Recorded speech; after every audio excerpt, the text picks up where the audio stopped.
Yang dituliskan di kolom tanggal ini yang pertama adalah kita harus tulis tahunnya dulu.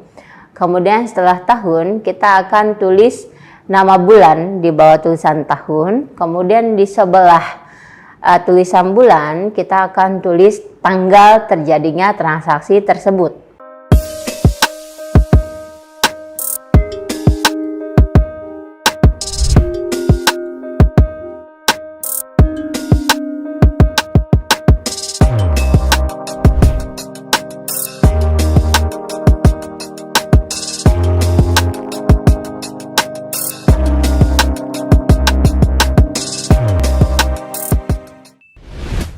Atau disebut sebagai general jurnal, kita itu melihatnya atau dasar sebagai pencatatannya adalah bukti transaksi. Seperti yang saya katakan di awal, dokumen bukti transaksi ini bisa bermacam-macam. Ada yang namanya faktur, kemudian ada nota, ada cek gitu ya, atau kwitansi. Itu adalah bentuk-bentuk dokumen sumber yang dapat dijadikan dasar kita untuk mencatat transaksi ke dalam jurnal umum. Oke. Nah, bagaimana bentuk jurnal umum sebenarnya? Jurnal itu berbentuk kolom.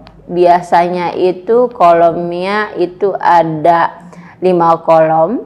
Kolom yang pertama itu adalah tanggal transaksi, kemudian di sisi sebelahnya itu ada keterangan atau nama akun, kemudian di sisi sebelah kanan keterangan itu ada kolom untuk posting, ya, kolom posting. Kemudian ada tulisan debit atau kredit, ya. Nah, kembali ke pembahasan di awal tadi terkait dengan akun yang digunakan. Dalam persamaan akuntansi, posisi harta itu ada di sebelah kiri sama dengan, kita umumnya biasanya menyebutnya dengan debit gitu ya. Kemudian posisi kewajiban itu ada di sebelah kanan sama dengan, itu biasanya disebut sebagai kredit. Kenapa kita gunakan aturan debit kredit dalam akuntansi? Karena dalam akuntansi itu menganut yang namanya sistem double entry accounting. Nah, double entry accounting ini adalah satu sistem pencatatan transaksi ke dalam jurnal umum, di mana satu transaksi itu mempengaruhi 2 akun, gitu. Sehingga ada penyebutan istilah debit kredit. Ada akun yang diletakkan di sebelah kiri disebut sebagai posisi debit. Kemudian jika akun itu diletakkan di sebelah kanan sama dengan, maka akan diletakkan di posisi sebelah kredit. Itulah yang dimaksud sebagai double entry accounting, gitu ya. Sekali lagi, posisi debit itu adalah catatan transaksi keuangan yang dituliskan dalam bentuk akun yang akan dicatat di sebelah sisi kiri. Untuk posisi kredit adalah catatan dalam bentuk akun dari suatu transaksi keuangan yang akan kita catat di sebelah kanan. Oke. Kembali lagi ke kolom-kolom yang ada di dalam satu jurnal umum. Saya sudah sebutkan tadi di awal tanggal. Tanggal ini adalah kita akan menuliskan tanggal kapan satu transaksi itu terjadi. Gitu, transaksi bisnis itu terjadi. Yang dituliskan di kolom tanggal ini yang pertama adalah kita harus tulis tahunnya dulu. Kemudian setelah tahun kita akan tulis nama bulan di bawah tulisan tahun. Kemudian di sebelah tulisan bulan kita akan tulis tanggal terjadinya transaksi tersebut. Kemudian masuk ke kolom keterangan. Di kolom keterangan ini kita akan menuliskan nama akunnya. Ya, nama akunnya tadi kita tahu ada harta, kewajiban, modal, pendapatan, dan beban. Nah, harta ini juga dipecah lagi. Ada harta lancar dan harta tidak lancar. Untuk harta lancar kita pecah lagi.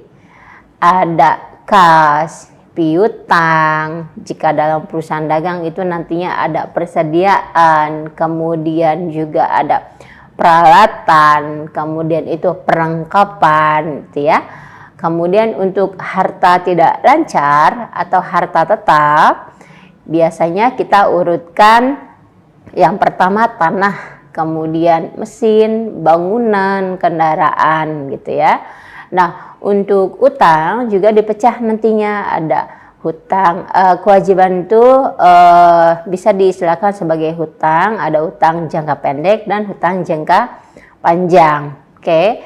Ingat kembali posisinya di persamaan akuntansi. Nah, untuk kolom berikutnya adalah kolom posting.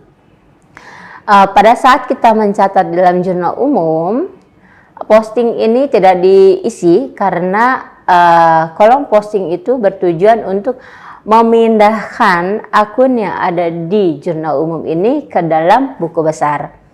Arti posting itu sendiri adalah memindah bukukan. Sehingga pada saat kita mencatat transaksi ke dalam jurnal umum, kolom ini dikosongkan saja dulu. Nanti pada saat proses memindahkan saldo dari jurnal umum ke buku besar, maka kolom ini baru bisa kita isi. Oke. Kolom selanjutnya di sebelah kolom posting adalah kolom tulisan debit. Tadi ya, seperti yang sudah saya jelaskan sebelumnya, bahwa kolom debit ini berisi jumlah saldo atau angka rupiah dari akun yang diletakkan di sebelah sisi debit atau sebelah kiri. Nah, untuk kolom kredit kita isikan dengan angka dari akun yang sudah kita tuliskan di posisi sebelah kanan atau kredit. Oke. Nah, untuk selanjutnya kita bisa langsung masuk ke dalam prosedur ya. Prosedur bagaimana cara mencatat satu transaksi itu ke dalam jurnal umum. Yang pertama mencatat tanggalnya, kemudian yang kedua adalah kita menuliskan nama akun yang digunakan. Untuk di keterangan ini nama akun, pastikan sekali untuk nama akun yang ada di sebelah kredit itu dan posisi akun yang ada di sebelah kredit, debit dan kredit itu posisi akunnya tidak boleh sejajar, tapi penulisan untuk akun yang ada di sebelah kredit itu harus agak menjorok ke dalam. Oke. Kemudian yang berikutnya kita akan menuliskan angka jumlah rupiah yang terjadi pada saat transaksi tersebut terjadi gitu ya. Nah, untuk lebih jelasnya kita akan langsung masuk ke contoh soal yang akan disajikan di tabel berikut ini. Oke, baik, kita sekarang masuk ke simulasi bagaimana mencatat satu transaksi bisnis yang terjadi dalam satu perusahaan ke dalam bentuk jurnal umum. Nah, seperti yang kita bahas di awal adalah pertama adalah kita siapkan dulu jurnal umumnya yang berisi tabel-tabel berkolom-kolom ya. Ada tanggal, keterangan atau nama akun, kemudian post, kemudian kolom debit dan kredit. Nah, masuk ke dalam contoh kasus yang pertama, yaitu pada tanggal 1 Januari tahun 2000 XX gitu ya, pemilik perusahaan menyetorkan uang ke dalam perusahaan itu sebesar 500 juta.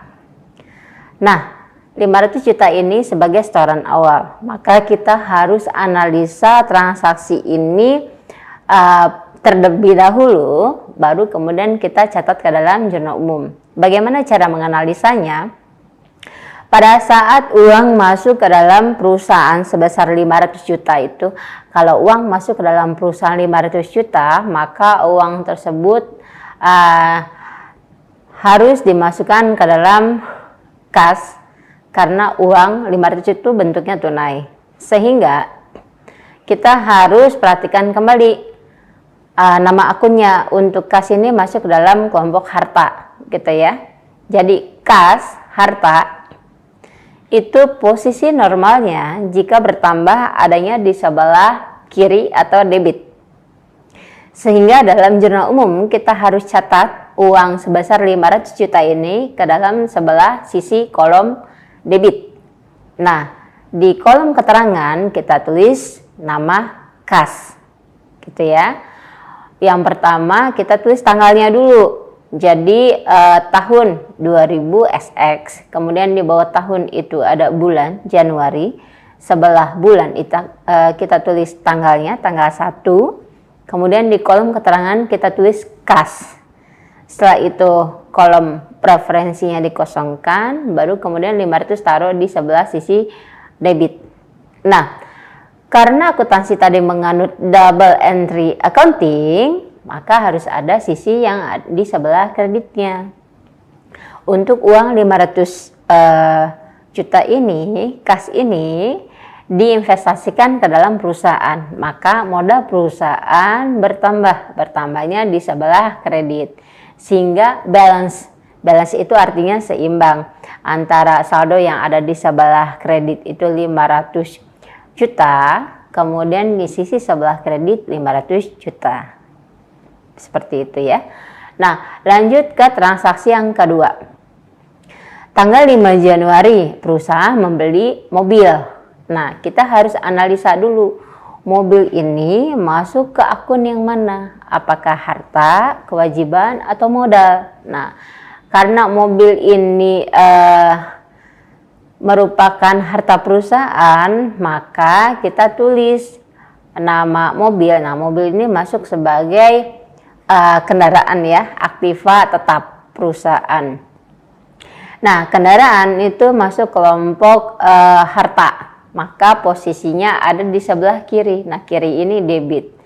Sehingga kita menuliskan transaksi ini ke dalam jurnal umum adalah tanggal dulu ya. Kita harus isi kolom tanggal. Jadi tahunnya masih sama, tahun 2000 XX, kemudian bulannya masih sama, yang berbeda adalah tanggalnya. Nah, yang perlu diperhatikan adalah pada saat kita membuat catatan ke dalam jurnal umum, untuk tahun dan bulan itu cukup satu kali saja ditulisnya, di yang pertama aja.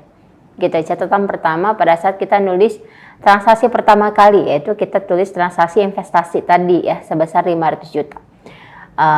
Tahun dan bulan.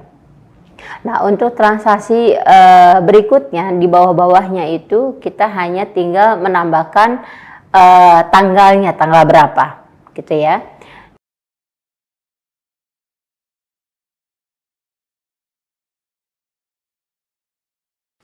Terima kasih sudah menyaksikan video pembelajaran ini. Jangan lupa like, komen dan subscribe, serta nyalakan tanda loncengnya agar kalian tidak ketinggalan informasi update lainnya.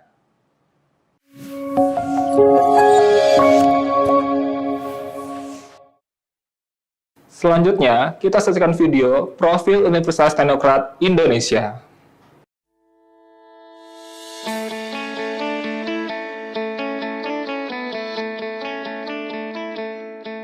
Lampung, the Treasures of Sumatra, is a province that becomes the gateway to the Sumatra Island. Lampung has 2 municipalities and 13 districts, consisting of 234 sub-districts. The province, with an area of 35,587 kilometer squares, owns millions of extraordinary natural beauty. Education in Lampung province is also highly considered and colored by the existence of Universitas Teknokrat Indonesia.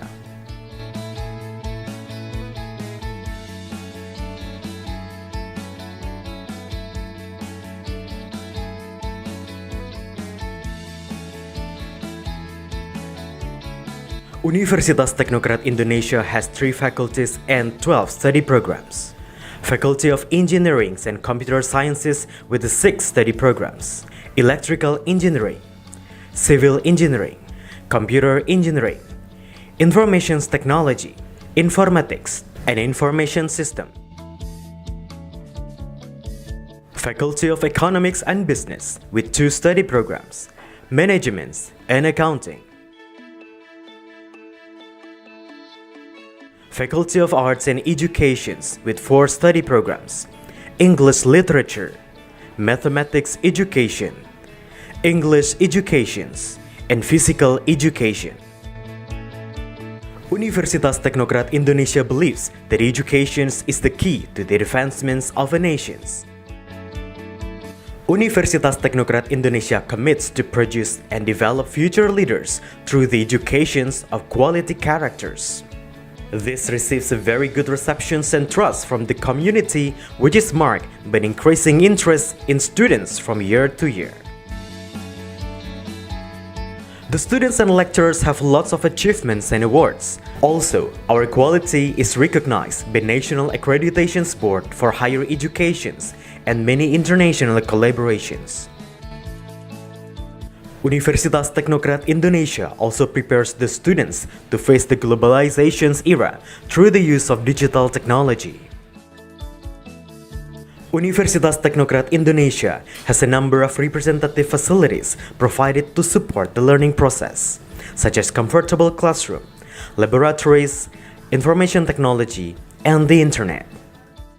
Our vision is to be an excellent university in Sumatra with international standard and able to play an active role in nation building through 3 pillars of higher education, comprising education, research, and community service. We have graduated outstanding students who can be accepted in state agencies and other large companies. At Universitas Teknokrat Indonesia, the students and lecturers are encouraged to create and innovate by creating products and services that benefit the community through research activities and community services. In an effort to achieve its visions and missions, the academics of Universitas Teknokrat Indonesia are guided by the organizational culture values of discipline, quality, creative, and innovative.